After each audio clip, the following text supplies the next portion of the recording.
Hi everyone, आ जाइए 20 मई 2026 के important current affair को डिस्कस करते हैं। So let's get started without any further delay. प्रश्न संख्या 1 से स्टार्ट करते हैं। भारत और नीदरलैंड ने किस राज्य की कल्पसर परियोजना के काम में तेजी लाने के लिए समझौता किया है? भारत और नीदरलैंड ने गुजरात राज्य की कल्पसर परियोजना के लिए तेजी लाने के लिए समझौता किया है। यह समझौता प्रधानमंत्री मोदी की नीदरलैंड की यात्रा के दौरान हुआ है। नीदरलैंड के प्रधानमंत्री रब जेटन के साथ यह समझौता हुआ है, जो नीदरलैंड के वाटर मैनेजमेंट सिस्टम से प्रेरित है।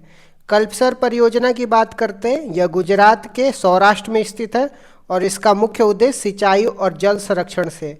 नीदरलैंड की बात करते हैं तो यह लोलैंड कंट्री है।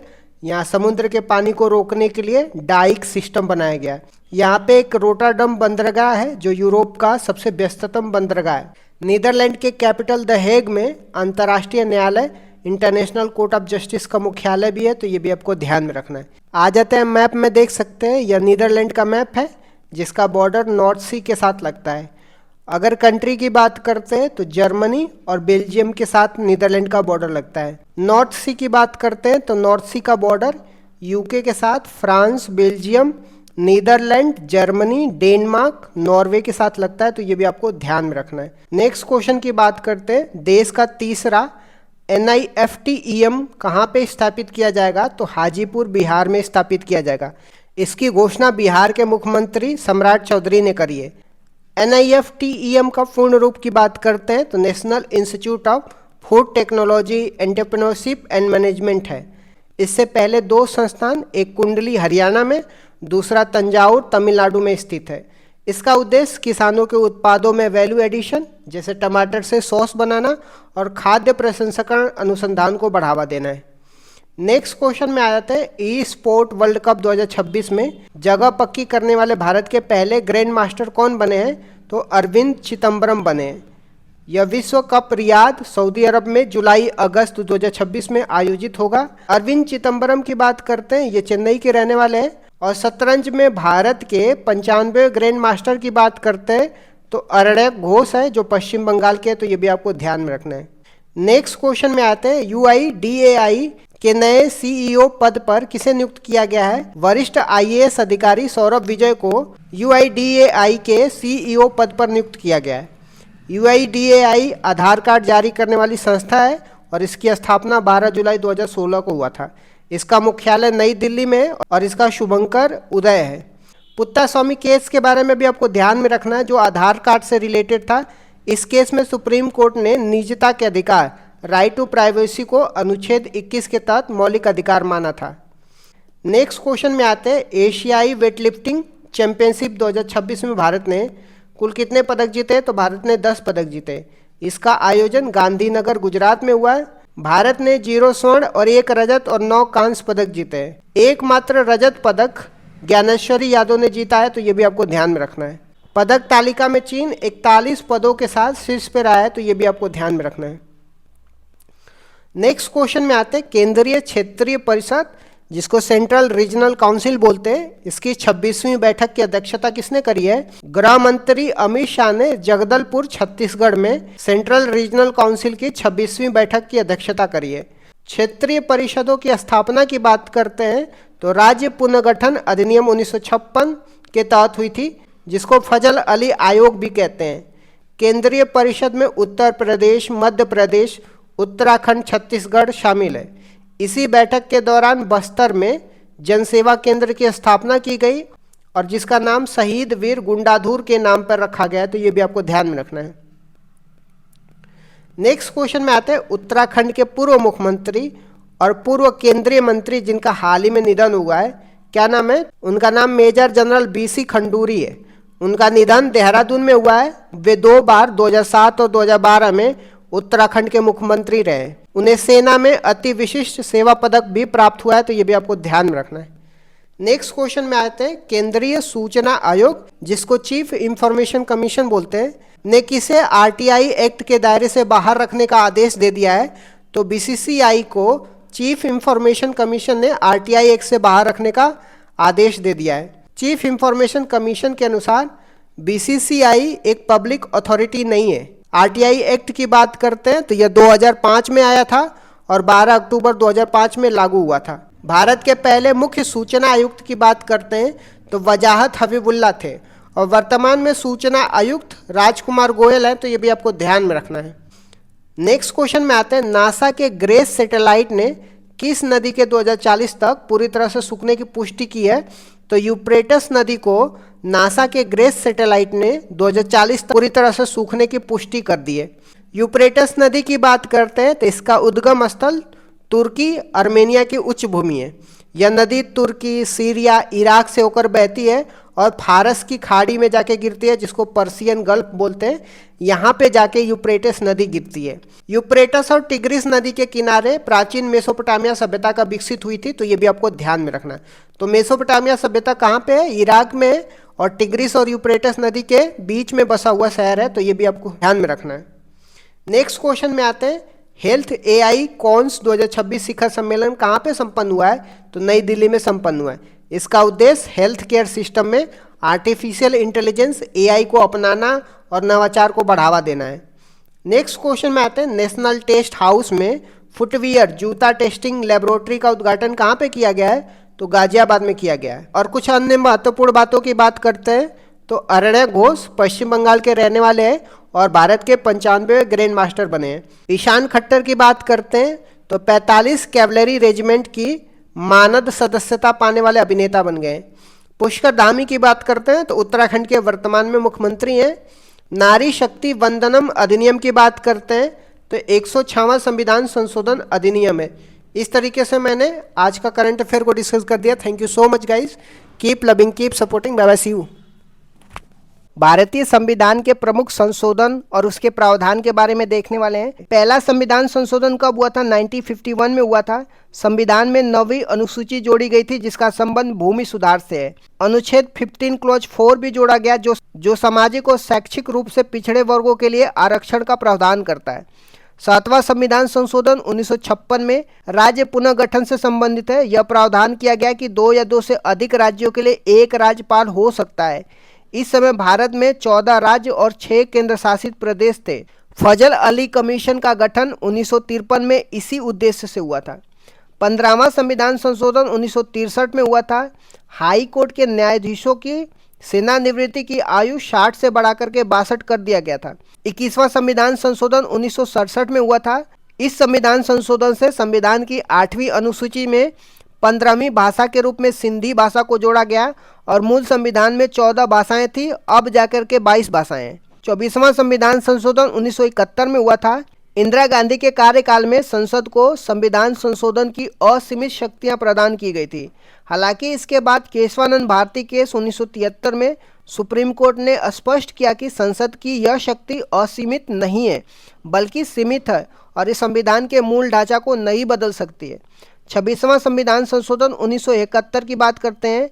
राजाओं को दिए जाने वाला प्रीवी पर्स को समाप्त कर दिया गया, जो देशी रियासतों के एकीकरण के बदले में दी जाने वाली एक बड़ी राशि थी। 36वां संविधान संशोधन 1975 में सिक्किम को भारत का पूर्ण राज्य बनाया गया और ये भारत का 22वां राज्य सिक्किम बन के आया था।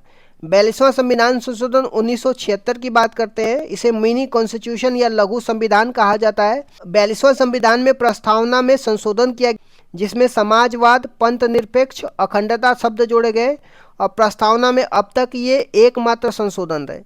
42वां संविधान संशोधन में फंडामेंटल ड्यूटी जोड़ी गई थी, जो भाग 4A में अनुच्छेद 51A को जोड़ा गया था, जिसमें मौलिक कर्तव्य शामिल थे। यह सरदार स्वर्ण सिंह समिति की सिफारिश पे फंडामेंटल ड्यूटी, जिसको मौलिक कर्तव्य बोलते हैं, इसको जोड़ा गया था। 42वां संविधान संशोधन में राज्य सूची से समवर्ती सूची में विषयों को हस्तांतरण किया गया, जिसमें 5 विषय वन, वन्यजीव, मापतोल, न्याय प्रशासन और शिक्षा को राज्य सूची से समवर्ती सूची में स्थानांतरित किया गया। नए अनुच्छेद आर्टिकल 39A जो निःशुल्क कानूनी सहायता की बात करता है, आर्टिकल 48A जो पर्यावरण संरक्षण की बात किया जाता है, ये भी 42वां संविधान संशोधन में जोड़ा जाता है। 44वां संविधान संशोधन 1978 की बात करते हैं। ये मोरारजी देसाई के कार्यकाल में हुआ था। इसमें संपत्ति के अधिकार में बदलाव किए जाते हैं। संपत्ति के अधिकार को मौलिक अधिकार की सूची से हटा करके इसे कानूनी अधिकार, जिसको लीगल राइट बनाया गया, जो अब अनुच्छेद 300A में है।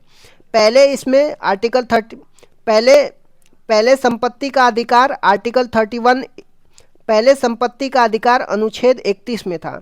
राष्ट्रीय आपातकाल, नेशनल इमरजेंसी की बात करते हैं। इसमें राष्ट्रीय आपातकाल के लिए आंतरिक अशांति के स्थान पे सशस्त्र विद्रोह शब्द का प्रयोग किया गया। राष्ट्रीय आपातकाल लगने के लिए कैबिनेट की लिखित अनुमति को अनिवार्य किया गया। संविधान में कैबिनेट शब्द की पहली बार उल्लेख इसी संशोधन में हुआ था। आ जाते हैं 52वां संविधान संशोधन की बात करते हैं जो 1985 में हुआ था। राजीव गांधी के कार्यकाल में दल बदल विरोधी कानून आया था जिसको एंटी डिफेक्शन लॉ बोलते हैं। संविधान में 10वीं सूची जोड़ी गई जिसका उद्देश्य दल बदल को रोकना था। आ जाते हैं 61वें संविधान संशोधन जो 1989 में हुआ था। यह राजीव गांधी के कार्यकाल में मतदान की आयु 21 वर्ष से घटा करके 18 वर्ष कर दी गई थी। अब आ जाते हैं 73वां संविधान संशोधन 1992 में पंचायती राज व्यवस्था या ग्रामीण स्थानीय स्वशासन से संबंधित है। संविधान के भाग 9 और 11वीं अनुसूची जोड़ी गई जो पंचायती राज से संबंधित है। भाग 9 में अनुच्छेद 243 से लेकर के 243 ओ शामिल किया गया। 24 अप्रैल 1993 से इसको लागू किया गया। 74वां संविधान संशोधन 1992 की बात करते हैं। ये शहरी स्थानीय स्वशासन की बात करता है जिसमें नगर पालिका नगर निकाय से संबंधित है। संविधान में भाग 9 ए और 12वीं अनुसूची जोड़ी गई। 12वीं अनुसूची में टोटल 18 विषय हैं। आ जाते हैं 86वें संविधान संशोधन 2002 की बात करते हैं। 6 से 14 वर्ष के बच्चों के लिए अनिवार्य और मुफ्त शिक्षा का प्रावधान किया गया। अनुच्छेद 21 ए जोड़ा गया जिसके तहत शिक्षा का अधिकार एक मौलिक अधिकार बन गया। अनुच्छेद 51 ए क्लॉज के रूप में 11वां मौलिक कर्तव्य भी जोड़ा गया था। आ जाते हैं 89वां संविधान संशोधन 2003 की बात करते हैं। अनुच्छेद 338 ए को जोड़ा गया जिसमें राष्ट्रीय अनुसूचित जनजाति आयोग जिसको national commission for scheduled tribe का उल्लेख है। अनुच्छेद 338 में राष्ट्रीय अनुसूचित जाति का उल्लेख किया गया है। 91वां संविधान संशोधन 2003 की बात करते हैं। मंत्रिपरिषद के आकार को सीमित किया गया। इसके अनुसार कुल लोकसभा सदस्यों के 15% से अधिक मंत्री नहीं हो सकते। आ जाते हैं 92वां संविधान संशोधन 2003 की बात करते हैं। 8वीं अनुसूची में 4 भाषाएं जोड़ी जाती है जो बोडो, डोंगरी, संथाली और मैथिली होती है। 97वां संविधान संशोधन 2011 में सहकारी समिति से संबंधित है। संविधान के भाग 9 बी अनुच्छेद 43 बी और अनुच्छेद 19 क्लॉज 1 क्लॉज सी में सहकारी समिति शब्द जोड़ा गया। 99वां संविधान संशोधन 2014 की बात करते हैं। यह एक ऐसा संविधान संशोधन था जिसमें सुप्रीम कोर्ट ने असंवैधानिक करार दिया था। यह राष्ट्रीय न्यायिक नियुक्ति जिसको नेशनल जुडिशरी अपॉइंटमेंट कमीशन के निर्माण की बात करता है जिसका उद्देश्य कॉलेजियम पद्धति को बदलना था। आ जाते हैं 100वां संविधान संशोधन 2015 की बात करते हैं। भारत और बांग्लादेश के बीच में 3 बीघा कॉरिडोर जमीन के आदान प्रदान से संबंधित है। 101वां संविधान संशोधन 2016 की बात करते हैं जिसमें जीएसटी जिसको गुड्स एंड सर्विस टैक्स बोलते हैं इससे संबंधित है। यह 1 जुलाई 2017 को लागू हुआ। विजय केलकर समिति के सिफारिश पर यह आया था। संविधान में अनुच्छेद 246 ए जीएसटी का उल्लेख है और अनुच्छेद 279 ए जो जीएसटी काउंसिल का उल्लेख जिसका प्रमुख भारत के वित्त मंत्री होता है ये सब जोड़ा गया। 102वां संविधान संशोधन 2018 की बात करते हैं। इसमें आर्टिकल 338 बी जोड़ा गया जिसमें राष्ट्रीय पिछड़ा वर्ग आयोग की बात करता है। इसमें यह निर्धारित किया गया कि कौन सी जाति पिछड़ा वर्ग में आएगी और यह अधिकार केंद्र सरकार का होगा। आ जाते हैं 103वां संविधान संशोधन 2019 की जो आर्थिक रूप से कमजोर वर्ग जिसको इकोनॉमिकली वीकर सेक्शन बोलते हैं 10% आरक्षण की बात किया जाता है। संविधान में अनुच्छेद 15 क्लॉज 6 संस्थाओं में प्रवेश के लिए आरक्षण और अनुच्छेद 16 क्लॉज 6 सरकारी नौकरियों में आरक्षण की बात किया जाता है। आ जाते हैं 104वां संविधान संशोधन 2019 की जिसमें लोकसभा और विधानसभा में एंग्लो इंडियन के लिए आरक्षित सीटों को समाप्त कर दिया गया। अनुसूचित जाति अनुसूचित जनजाति के लिए आरक्षण को 10 साल के लिए क्या कर दिया गया, बढ़ा दिया गया। आ जाते हैं 105वां संविधान संशोधन 2021 की। यह 102वें संविधान संशोधन में संशोधन करता है।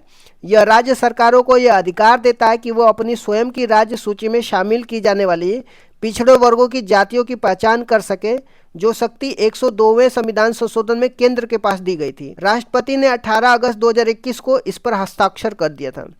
आ जाते हैं 106वां संविधान संशोधन 2023 की। इसे नारी शक्ति वंदनम अधिनियम के नाम से भी जाना जाता है। यह 128वां विधेयक था। इसका उद्देश्य लोकसभा और विधानसभा में महिलाओं को 33% आरक्षण प्रदान करना है। इसे अर्जुन मेघवाल ने पेश किया था और राष्ट्रपति ने इसे 28 सितंबर 2023 को सहमति दे दी थी। यह अगला परिसीमन 2026 के बाद लागू होने वाले चुनाव में लागू होगा। आ जाते हैं 129वां संविधान संशोधन विधेयक की। ये संविधान संशोधन विधेयक है जो प्रस्तावित किया गया है। भारत का नवीनतम विधेयक है। जो यह वन नेशन वन इलेक्शन की बात किया जाता है, जो एक राष्ट्र एक चुनाव से संबंधित है। यह रामनाथ कोविंद कमेटी की सिफारिश पर पेश किया गया था।